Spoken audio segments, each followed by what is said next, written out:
Bringing to you live once again from the greatest state in the Union, and it's the Tar Heel State. Listen, guys, I want to chop up some game with you guys on today. There are many things, or 7 things, that a man must go through in order to become an optimized male. The first thing that a man must go through in order to become an optimized male is health. Many of you brothers right now are actually in relationships, and you are in predicaments where you are constantly under stress, and you don't have a place of solitude to go because you haven't learned how to calibrate your spirit. Having a place to go and having a place of solitude is important in order for men to be successful, not only in life, but also successful in relationships. Listen to this. Many of you are in relationships where your women actually control the relationship, and you don't even have a sense of peace of mind. Whether you believe in theology or not, even Jesus went to a place of solitude where he could focus, relax, and more or less have peace of mind. I often go to the riverside. This is the Neuse River. This is a place where I find my peace, to get away, to calibrate my mind, and to calibrate my soul, and to calibrate my spirit. Some of you guys are struggling and suffering because you continue to put other people before yourself.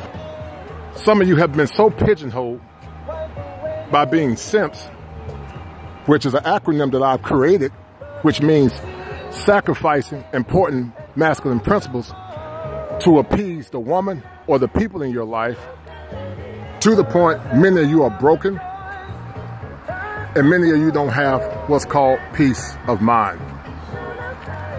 I want to encourage some of you brothers on the day to start doing what's best for yourself. I want you to start looking into within yourself, start to find peace and solitude within yourself, and start putting yourself first. Listen to this. You have a limited time on this earth. And one day, you, me, and every other man is going to meet our Creator. And Erik Erikson talked about a stage called despair in his last stage of psychosocial development. And that's the stage where either you will have what's called ego integrity, or you're going to have what's called despair. And many of you are going to be in a state of despair on your deathbed because you haven't learned to reflect and focus on yourself. Some of you are caught up in the queen worship of not only women, but more importantly, the black woman. You esteem her higher than yourself because you were raised in single-parent households. Some of you poor men are so broken that you won't even challenge or check your sisters, and some of you won't even check your mom. But I'm going to share something with you. You can love your mom, you can respect your mom, and you can have a level of boundaries for your mom. But if you continue to put your mom above yourself, and you continue to self-sabotage your health for trying to please people, one day you're going to be on your deathbed, and you're going to be in a state of despair. A state of despair where you are broken. A state of despair where you're going back, looking back over your life. A state of despair where you're going to be angry.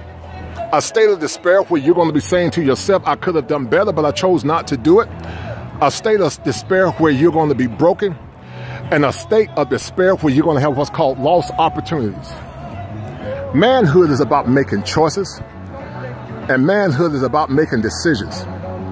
And as I said once before, understanding female psychology, but also putting the importance on your health, is the key to helping you optimizing the 7 important principles. I want you guys to start taking time out for yourself, start loving yourself, because some of you are in predicaments where you don't have grace, where you don't have peace, you don't have tranquility, and you don't have what's called peace of mind.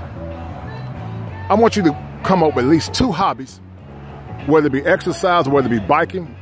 I took about 10 miles up the trail in the greatest state in the Union, whether it's biking, whether it's jump roping, whether it's reading a book, or whether it's camping. But I want you to take the time to find 2 hobbies to calibrate your mind so that you can be the best male that you can be not only for yourself, but also for your children. And remember this, if it ain't 7, it ain't kosher. If it ain't kosher, it ain't right. I want you to take the time to enjoy this day, and I want you to let the thoughts that I've traded or more or less given you to marinate in your head.